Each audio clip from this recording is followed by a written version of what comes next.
আচ্ছা, কখনো কি ভেবে দেখেছেন আল্লাহ ঠিক সেই জিনিসটা দিয়েই আমাদের পরীক্ষা করেন যা আমাদের কাছে সবচেয়ে দামি, সবচেয়ে মূল্যবান? তিনি টাকা পয়সায় সম্পত্তি দিয়ে পরীক্ষা করতে পারেন, কিন্তু সেটা হয়তো আমাদের ভেতরটাকে সেভাবে নাড়া দেয় না। তিনি ঠিক হৃদয়েই আঘাত করেন। আর সেটা তখনই করেন যখন আমরা সেই হৃদয়ের সিংহাসনে আল্লাহ ছাড়া অন্য কাউকে বসিয়ে ফেলি। চলুন এই গভীর ব্যাপারটা নিয়ে আজ একটু কথা বলা যাক। এই প্রশ্নটা এটা কিন্তু আমাদের অনেকের মনেই ঘুরপাক খায়, তাই না?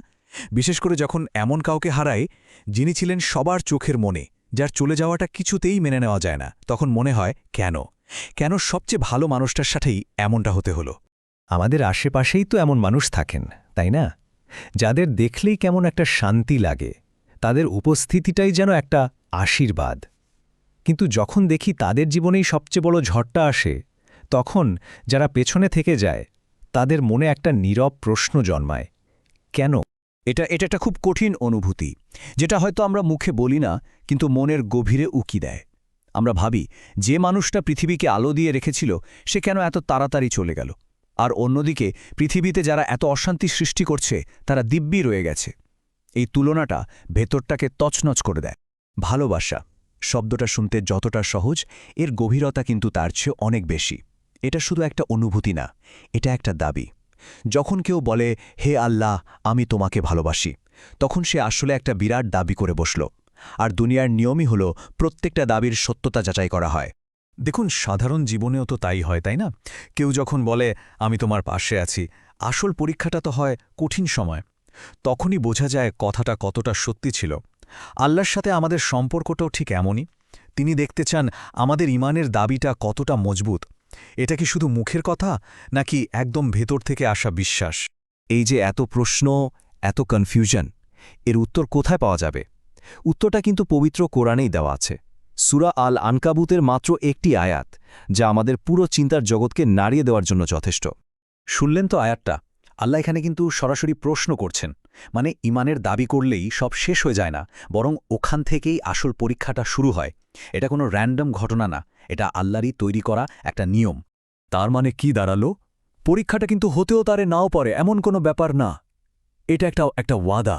যারা ইমানের দাবি করেছে তাদের জন্য পরীক্ষা আসবেই, এটা অনিবার্য। যাদের ইমানই নেই তাদের তো হারানোর ভয়ও নেই, কিন্তু একজন বিশ্বাসীর জন্য পরীক্ষা তার ইমানেরই একটা অংশ। বিষয়টাকে আরেকটু সহজ করে ভাবা যাক। ধরুন, আমাদের এই যে হৃদয়, এটা একটা সিংহাসনের মতো, আর আল্লাহ চান সেই সিংহাসনের রাজা হবেন শুধুমাত্র তিনি।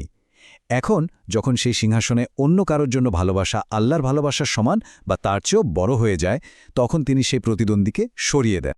এর মানে কিন্তু এই না যে আল্লাহ কষ্ট দিতে চান, একদমই না। বরং তিনি আমাদের হৃদয়টাকে পবিত্র করতে চান। তিনি চান না আমরা এমন কিছুর পেছনে আমাদের জীবনটা দিয়ে দিই যা আমাদের জান্নাতে নিতে পারবে না। এই যে ক্ষতিটা, এটা আসলে আমাদের হৃদয়কে পরিশুদ্ধ করার একটা প্রক্রিয়া। আমরা যা দেখি আর আল্লাহর পরিকল্পনাটা কি, এই দুটোর মধ্যে কিন্তু বিশাল একটা পার্থক্য আছে। আমরা ভাবি প্রিয়জনকে হারানোটা হয়তো একটা শাস্তি, কিন্তু আল্লাহর পরিকল্পনায় এটা হতে পারে সেই প্রিয় মানুষটার জন্য একটা প্রমোশন, একটা সুরক্ষা। আর যে পেছনে রয়ে গেল তার জন্য এটা নিজেকে আরও খাঁটি, আরও পরিশুদ্ধ করার একটা সুযোগ। যদি আমরা ইতিহাসের দিকে তাকাই, বিশেষ করে নবীদের জীবনের দিকে, তাহলে দেখব সবচেয়ে কঠিন পরীক্ষাগুলো কিন্তু তাদেরই দিতে হয়েছে। আল্লাহ যাদের সবচেয়ে বেশি ভালোবাসেন তাদেরকেই সবচেয়ে বড় পরীক্ষার মধ্যে ফেলেন। কেন? যাতে তারা দুনিয়ার মায়া কাটিয়ে পুরোপুরি আল্লাহর প্রতি নির্ভরশীল হয়ে ওঠে। এবার চলুন ফোকাসটা একটু পাল্টাই। যে মানুষটা চলে গেছেন সে তো আল্লাহর কাছে পৌঁছে গেছেন ইনশাল্লাহ, তিনি এখন নিরাপদ। কিন্তু আসল পরীক্ষাটা কার জন্যে?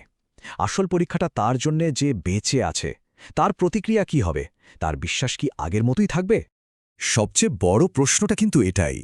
এই যে সব হারিয়ে ফেলার পর বুকের ভেতরটা যখন একদম ভেঙে চুরে যায়, তখনও কি মুখ থেকে বেরোবে ইন্না লিল্লাহি ওয়া ইন্না ইলাইহি রাজিউন? এখানেই তো সাধারণ বিশ্বাস আর সত্যিকারের গভীর ইমানের মধ্যে পার্থক্যটা তৈরি হয়। এই ভাবনাটা, এটা কিন্তু পুরো দৃষ্টিভঙ্গিটাই বদলে দিতে পারে। প্রিয়জনকে হারানোর পর হৃদয়ে যে একটা বিশাল শূন্যতা তৈরি হয়, সেটাকে শুধু শূন্যতা হিসেবে না দেখে একটা সুযোগ হিসেবেও তো দেখা যায়। এটা আসলে আল্লাহর পক্ষ থেকে একটা দাওয়াত, তার সাথে সম্পর্কটাকে আরও গভীর করার একটা সুযোগ। শেষ পর্যন্ত সিদ্ধান্তটা কিন্তু যার যার নিজের। আমরা কি অতীতের জন্য কেঁদে বর্তমান আর ভবিষ্যৎ দুটোই নষ্ট করব, নাকি এই শূন্যতাকে আল্লাহর আলো দিয়ে ভরিয়ে তুলব? এটা একটা ব্যক্তিগত সফর, একটা ব্যক্তিগত সিদ্ধান্ত। একটা কথা আছে, মানুষ যা হারায় তার জন্য কাঁদে, কিন্তু এই হারানোর বিনিময় সে যে কি পেতে চলেছে তা সে কল্পনাও করতে পারে না। হতে পারে এই ভাঙা হৃদয়ের ফাটল দিয়েই আল্লাহ নূর ভেতরে প্রবেশ করে, যা এক শান্ত, নীরব এবং গভীর ঈমানের জন্ম দেয়।